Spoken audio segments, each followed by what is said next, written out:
Sebelum lanjut, jangan lupa subscribe dan like-nya ya. Oke, makasih.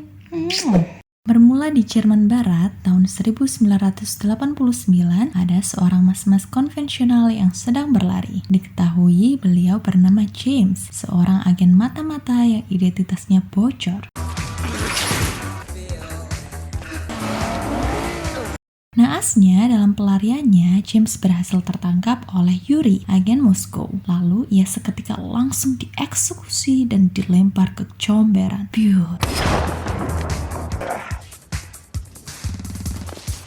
Maju 10 hari kemudian di London, kita akan diperkenalkan tokoh utama kita yang bernama Lauren. Lauren ini merupakan agen terlatih berambut blond atau pirang yang sukses dengan banyak misi. Lauren kemudian menghadap atasannya Eric di kantor MI6 dan di sana juga ada Emmett, yaitu perwakilan CIA. Mereka menunjukkan kebocoran data agen yang membuat James tewas di awal film. Our American guest, not its control. Lauren kemudian ditugaskan oleh para atasannya untuk mendapatkan kembali data agen yang beroperasi di Jerman Timur dan Jerman Barat agar tidak menjadi incaran musuh. Shall we begin? Tugas Lauren adalah untuk mengontak agen bernama Percival, mengamankan data agen yang hilang, kemudian segera kembali pulang. Fished his body out of the spree named The List. Yesterday, Gascoigne met with us, and we believe the man that killed Gat. He's your point of contact now. Di Berlin Timur, Spyglass mengatakan kepada Percival untuk menyeberangkannya ke barat karena sudah menyerahkan data agen ke James. Namun ia mengatakan James telah terbunuh dan data tersebut hilang. To the west, yeah. No deal, you listen to me, Spyglass. Tak lama, para polisi datang untuk menggerebek tempat minum dan hal itulah yang justru dimanfaatkan oleh Percival untuk kabur dan menyamar menjadi polisi.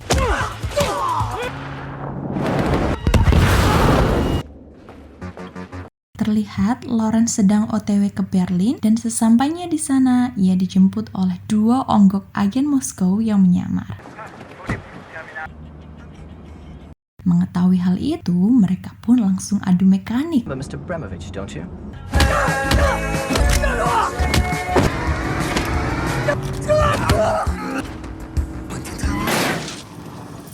Setelah Lauren mengalahkan kedua agen tersebut, Percival datang bak pahlawan kemalaman, yang kemudian mereka berdua pergi.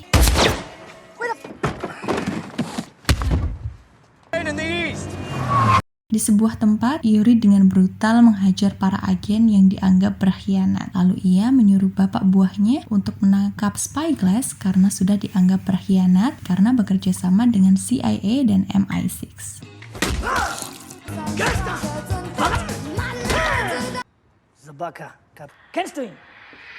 Terlihat Lauren yang dibuntuti seseorang. Ia kemudian mendatangi RS untuk memastikan rekannya James yang sudah almarhum duluan. You know those movies where the Make simple mistakes.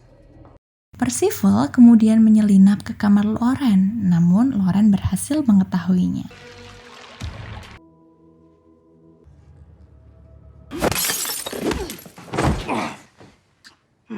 I'll take you. You know, I've been in Berlin. You know about this woman who's been following me. Lauren sempat bermimpi buruk karena faktanya ia sempat hohohihe saat dulu bertugas bersama James. We know who Satchel.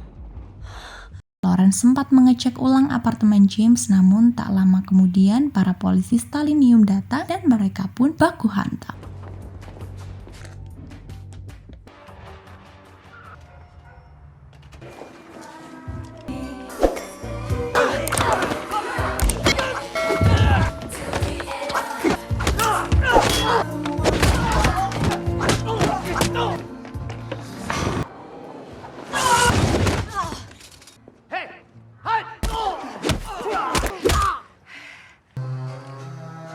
Wow, keren parah. Seorang diri Lauren berhasil mengalahkan semua polisi dan kabur dengan cara yang anti-mainstream. Lauren mendatangi Percival di apartemennya dan kemudian ia mengatakan bahwa ia telah menemukan bukti bahwa James dan Percival pernah bertemu. Padahal Percival sebelumnya mengatakan tak kenal siapa James. Doorman and And not mention that we were friends.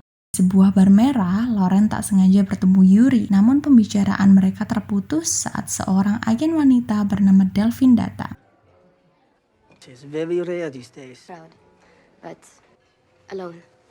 Delphine kemudian mengajak Lauren untuk bertemu di tempat lain dengan memberikan alamat sebuah bar. Come meet me there tomorrow night. Berlin is truly doomed. Sepulangnya, Lauren mampir ke kantor berkedok toko jam untuk menerima pesan dari MI6. It's on the counter in that plain. Dan ternyata selama ini Percival memata-matainya. Kemudian Lauren menyamar dan pergi ke Jerman Timur untuk menemukan bukti lebih lanjut. Dan benar saja, baru tiba di Jerman Timur, Lauren langsung dibuntuti beberapa anak buah Yuri dan mereka pun adu mekanik.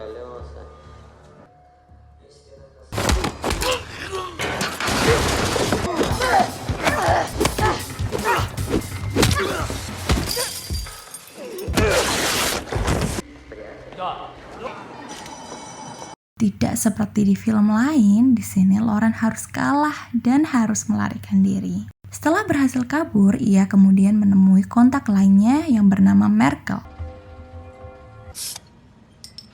Yuri kemudian sempat mendatangi bisnis arloji kantor MI6, namun tidak menemukan apapun. Just tell potential. Lauren kemudian menemui Delphine yang ternyata adalah LGTV. Saat mereka berdua akan nganu, Delphine ternyata adalah seorang agen Prancis junior yang baru saja bertugas.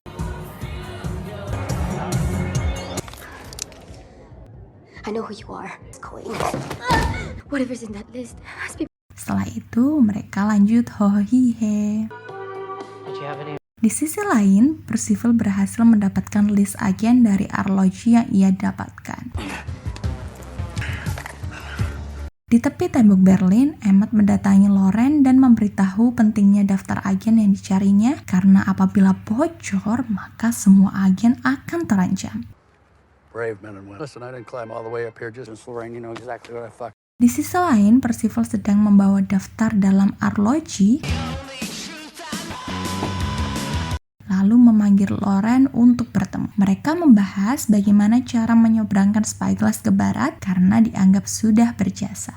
And he claims It is when you're wanted like My contact to get all our papers in. Faktanya, rame-rame ternyata Percival adalah agen ganda yang juga bekerja untuk Yuri. brought a lot of friends.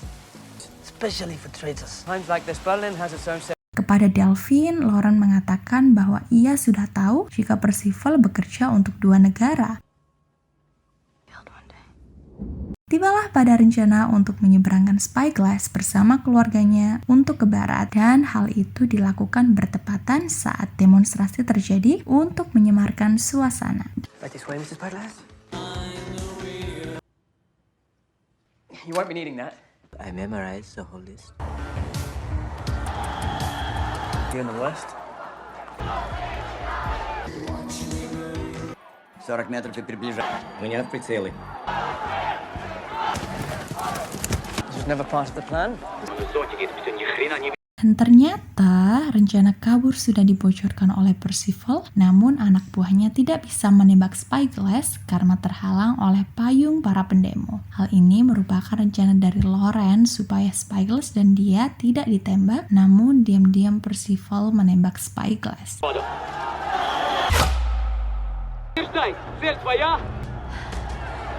Mengira itu adalah ulah sniper, Lauren kemudian mengajak Spyglass kabur dan mendatangi lokasi penembak jitu berada.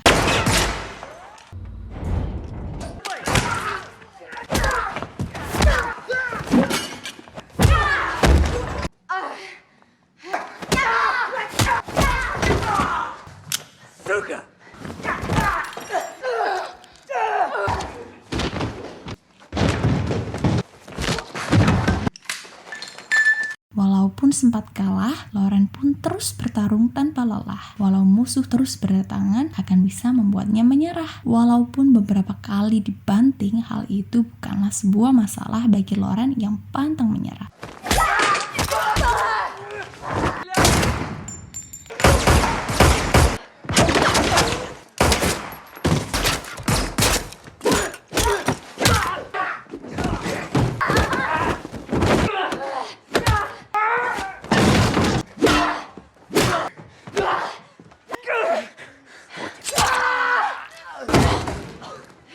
Dengan sempoyongan dan kondisi kritis, Spyglass dan Lauren mencoba untuk kabur setelah mencuri mobil polisi. Namun, pengejaran musuh tak kunjung berhenti.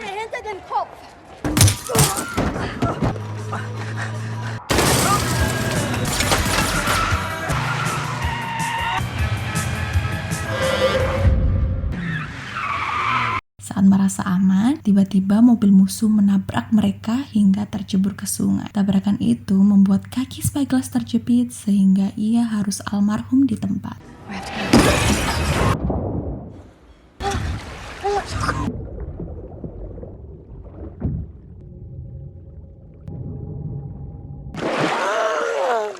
Lauren yang berhasil selamat kemudian dibantu oleh Merkel yang kemudian menyeberangkannya ke barat untuk menemui keluarga Spyglass. Private Stasi agent, do you? Lauren kemudian menggeledah apartemennya dan alangkah terkejutnya dia ada alat penyadap di jaketnya yang sempat ia gunakan terakhir kali saat menemui Percival dan mengatakan hal itu kepada Delphine. You'd never fucking know. For decades, we're determined. One. Naive can you be? Lauren berhasil mengetahui bukti membelotnya Percival, namun ia terlambat karena Percival sudah mendatangi Delphine dan membuatnya meninggoy.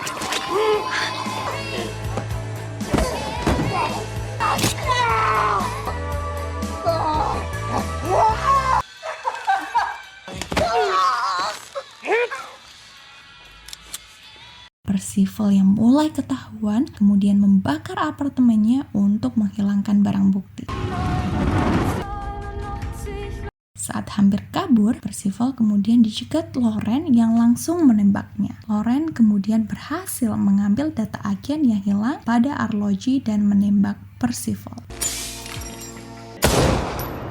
One you get close to ends up fucked. We just ignore it. Faktanya, Percival juga merupakan agen khusus kerajaan yang membelot ke Moskow dan Lauren sengaja diperintahkan untuk membunuhnya oleh para atasannya agar tangan para atasannya itu tidak kotor karena terlibat langsung. Where's the list? Never happened. Malamnya, Lauren menemui Yuri untuk berpura-pura memberikan daftar agen, namun di sini kedok Yuri terbongkar yang justru akan membunuhnya. Mengetahui nyawanya terancam, inilah yang dia lakukan. Будь профессионалом.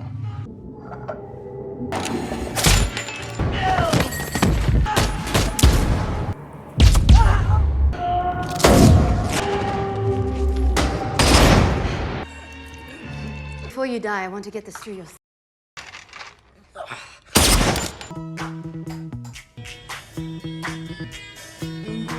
Lauren berhasil menghabisi semua anak buah Yuri dan kemudian tanpa banyak omon-omon menghabisinya sambil berkata, sorry ya. Dan film diawali dengan Lauren yang pergi menggunakan jet pribadi untuk misi selanjutnya. 37 minutes. Itulah alur cerita film Atomic Blonde 2017.